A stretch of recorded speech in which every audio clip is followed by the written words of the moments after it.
Hi there.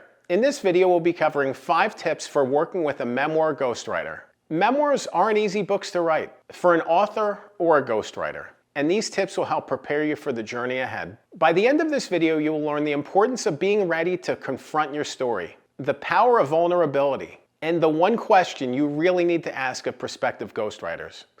And stay tuned until the end of the video for a free resource that I really think you're going to enjoy. Let's dive in.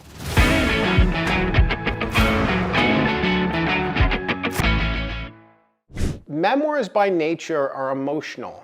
They're heavy. They're difficult. They show the person working through something, confronting something that's haunted them, something that's carried forward in their life. It's so powerful to be able to help memoir writers confront their feelings and move past this to a place of peace and a new normal and find some measure of healing and closure in their story. I really pride myself on that. You know, I think about a couple of the projects I've worked on, and one specifically I'm working on currently is a musician who went through some really heavy stuff and is working through it. And it's so powerful to help this person to be able to talk through these topics. And, you know, we spend, most of our conversations crying through them. And I'm honest, like I am pretty much bawling on every conversation. But it's so powerful to be able to share in those experiences together. And I think that's the beauty of memoir writing in general, is to be able to share these experiences with other people and share these emotions and find clarity in them. When I engage with somebody as a ghostwriter and start working with them on a heavy project like a memoir, I try to get a gauge for how they're dealing with these emotions that they're feeling in the book, the things that are going to surface.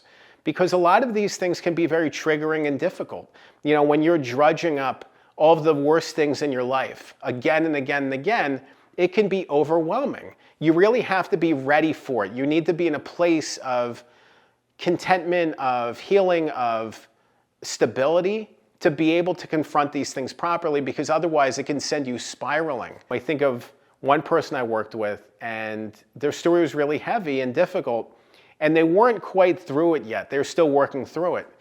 They had been taking steps and going to therapy and making a lot of progress, but they weren't there yet. So when I sent them drafts of material, it took them months to start reviewing them. They weren't emotionally ready to confront the story. So as you engage with a ghostwriter to write a memoir, you need to be able to confront the story.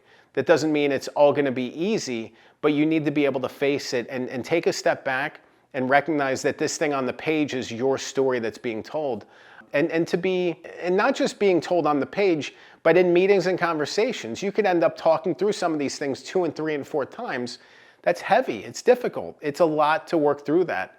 So you really need to be ready to face that, because it's going to keep coming up and confronting you when you least expect it. Another huge tip is being vulnerable.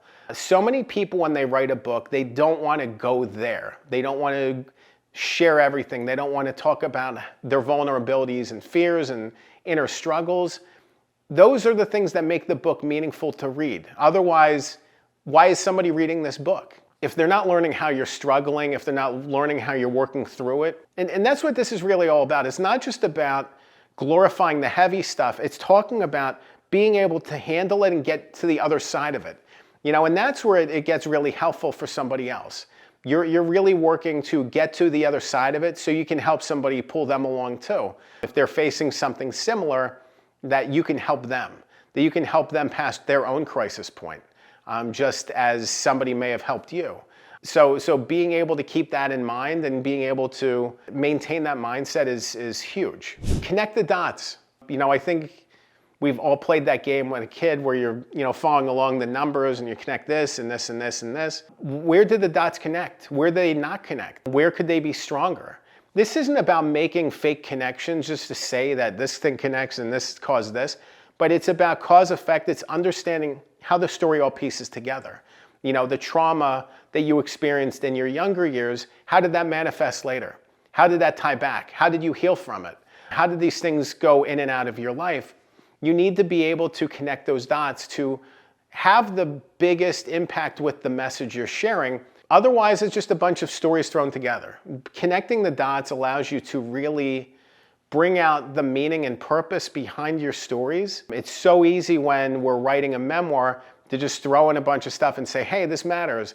Hey, this is a big deal. How is it a big deal? Why was it a big deal? How does it connect to the other things in your life? You know, how did this thing that happened here impact you here? Connecting those dots is such an important thing.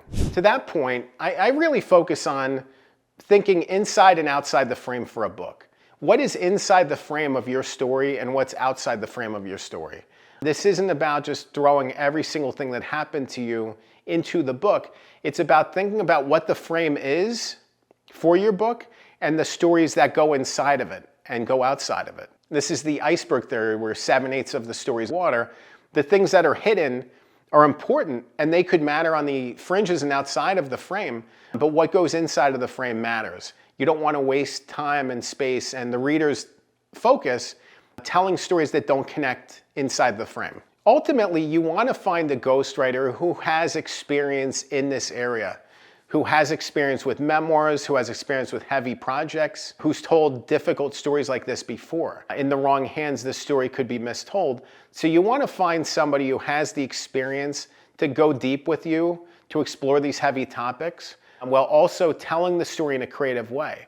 Memoirs are very creative and they can be told differently. There could be chronological, there could be non-chronological, there could be back and forth, there could be so many different ways to tell a story. And you want somebody who has the creativity, but also somebody who has the nuance and the skill to be able to bring these stories out of you in a place of trust and a place of openness and make you feel comfortable, because this is a really difficult process and it's a balancing act, but it can be done.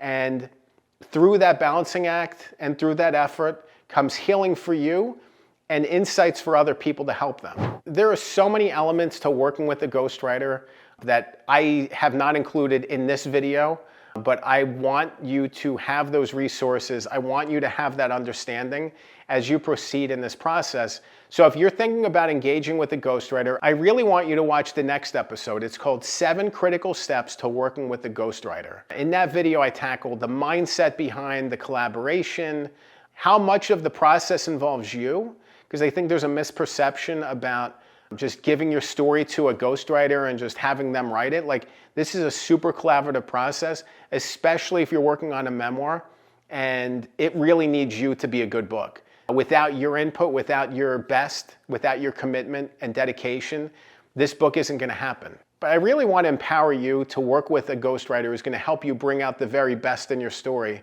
and allow you to carry this message out into the world with pride. Remember, a good book can change your life. I'm Dan Good. Thanks for watching.